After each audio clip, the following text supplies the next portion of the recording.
at this podcast, a new week, a new episode, and today I have a writer on this show. I've known Adjoa for years now. She's one of the prolific writers I've ever known. And Adjoa has a book out now. And we want to talk about this book and how the journey started for her as a writer. Adjoa, welcome on the show. Thank you. How are you? I'm fine. So we're having a conversation via phone call, and this is the first time I'm trying this because of the pandemic. And Adjoa is based in the Western region, but we still have to make this thing happen. So how is the whole euphoria at the end, the whole pandemic? How are you coping as a crazy writer? Well, I think we are all advised to take the necessary precautions, so we're doing just that. Washing hands regularly, putting on the nose mask. Mm-hmm. Cool. Yeah, and staying inside. So you stay inside and be a creative person. How is it going? Are you developing new stuff? Yeah. Or is it more challenging now? No, it's even better this way because now you're indoors. Basically, you get all the time to think about the stuff you want to write that you've not gotten time to write yet. True. Same here. So let's start with today's business. Who is Adjoa Essel? I'm Adjoa, and I'm a teacher by profession with passion for writing. Yeah. Mm-hmm. Okay, cool. And writing, when you talk about writing, I want to know, how did the journey begin for you as a writer? Okay, so it began way back when I was very young. I had this group of friends who liked to write. Yeah, so when I was among them, I kind of picked up the habit of writing. Oh, okay. Yeah. Okay. So that's where it all started. Pretty young. I met you around, what age were you then? Well, I think I was very young then. I don't really remember. Yeah, I think 14 or so, or 15 then. Yeah. I think so, right? Yeah. And the things you're writing were getting published outside. and I couldn't write the things you're writing then. I was like, whoa, this young lady is super crazy. Yeah. So what genre do you write in? What genre? Well, I write fiction, young adult. And why that? Why did you choose that particular genre? I'm young myself, so it's easy to relate to the issues young people face. Okay. So when coming up, well, who are some of the writers who influenced your journey? One of the writers that really influenced me was the late Peggy Opon. Yeah. Yeah. I used to read her stories a lot. Julia's Dance and The Green Sunsets. All those stories. I really liked her because she was writing all the time. She was a prolific writer. And I wanted to do just that. So I could look up to her and then follow her footsteps. Yeah, Peggy was one of our biggest writers then. Yeah. So how challenging has the journey been like for you?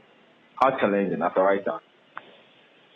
Well, I've been writing for quite a long time now, and I remember when I was a bit younger, I wanted to get my book published, so I started talking to some of the publishers, but they were not giving positive feedback, so sometimes you feel like, well, you want to give up, but I still kept on writing. I had my friends there, and that was okay for me. So is it that the publishers then you had contact with, is it that they see your work and they feel like you need more work on it, or they don't even give you the chance for you to bring your manuscript? Okay, I think some of the publishers, they were not looking for stories to publish. They would rather prefer the textbook and then the stuff. But if they want to publish a storybook too, it has to be from somebody a well-known author. Then probably they could go ahead and publish it. But when you are not well-known, they are not so interested in publishing your work. You don't want to take the risk. Okay. Yeah. I get you. So tell us about your book, Louisa. How did it all begin for you? Well, Louisa began sometime in 2017, 2018. I had this idea of writing a story for pupils between for junior high and then senior high school students.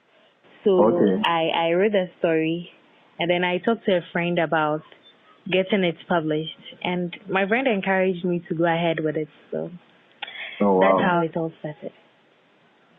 So how long did it take you to finish this book?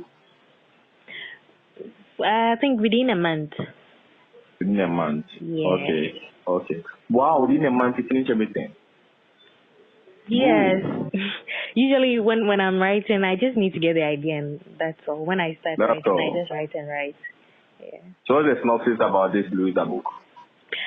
Louisa talks about a young girl. She's actually a teenager, and the struggles she faced to get educated. Yeah, there were a lot of obstacles that came her way, but then she tried to overcome every obstacle that she faced. Okay. That's really cool. So who are the publishers for this book? And how challenging was it getting a local publisher?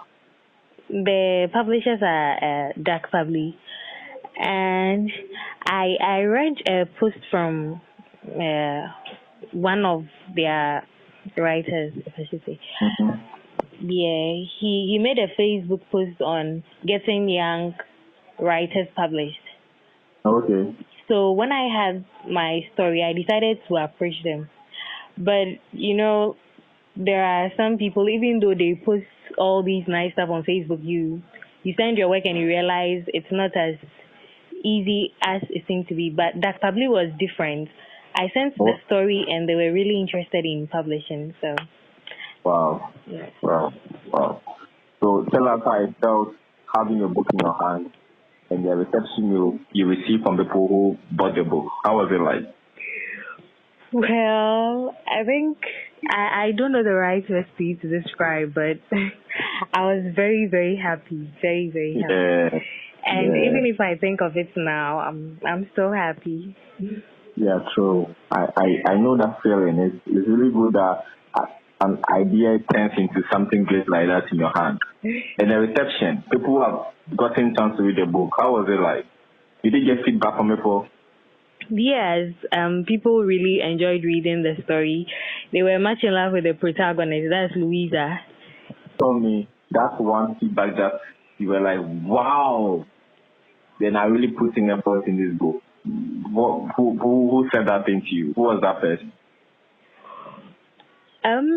My uncle read that book and he was really, really happy that I had the book out. He was so impressed that I could write so much. Wow. I'm also impressed because I met you very young. Remember back in the day, you were writing lots of stories to blogs and all that, and today you have a book out. And people are enjoying the book. So if anybody listening to this podcast wants to get a copy of the book, how do they get to you? How do they get copies? We have copies available on Book Nook store. Yeah. Book Nook. Yes, please. Okay, Nook as in NUKE. Yes, .store. Okay, cool. Yes. Cool. You have bookshops that we can go to and get copies? No bookshops at the moment, but okay. Yeah, Book Nook is available. What about your phone number? If somebody wants to reach out then. Yeah, I also have some copies with me, so my phone number is 054-178-2079. Cool. So the team from Two Magazines Podcast would love to say we appreciate your work and we are impressed with your efforts, and you are a symbol of inspiration to so many young people also coming up. Thank you. Yeah, we are truly impressed, and that's one of the reasons why we wanted to talk to you on this episode, to inspire people to also keep writing, because writing down here is extremely challenging. I know a lot of people are giving up on writing. Yeah. And You also inspired me. So go in between time this year, I'm publishing my first book because you inspired me. Yeah. So we thank you for coming on this podcast, Humanist Podcast. But before you go, your closing remarks. Well, I'd like to say thank you very much for giving me this opportunity to talk about my book. And I also like to use this platform to encourage other young writers not to give up on their dreams. And that if they keep on pushing, one day they'll make that breakthrough. So they should keep on writing. Exactly. So if somebody wants to follow you on social media, your handle? I'm on Facebook as Adjoa Essel. Okay. Yeah. Twitter, Instagram? No, just Facebook. Okay. So Facebook, Adjoa Essel. Yes. So thanks for coming on this podcast. This is Humanist Podcast. Your host, Kojo. Go willing, same time next time. We bring you another interesting topic. Today was Adjoa Essel, a prolific writer. At her young age, she has published a book. Bye. Sometimes I wear my hair down to my back, or I cut a bob and do it into single plaits. And if it's the summertime, maybe do a weave. Always change my style depending where my head is at. Sometimes I wear my V-neck.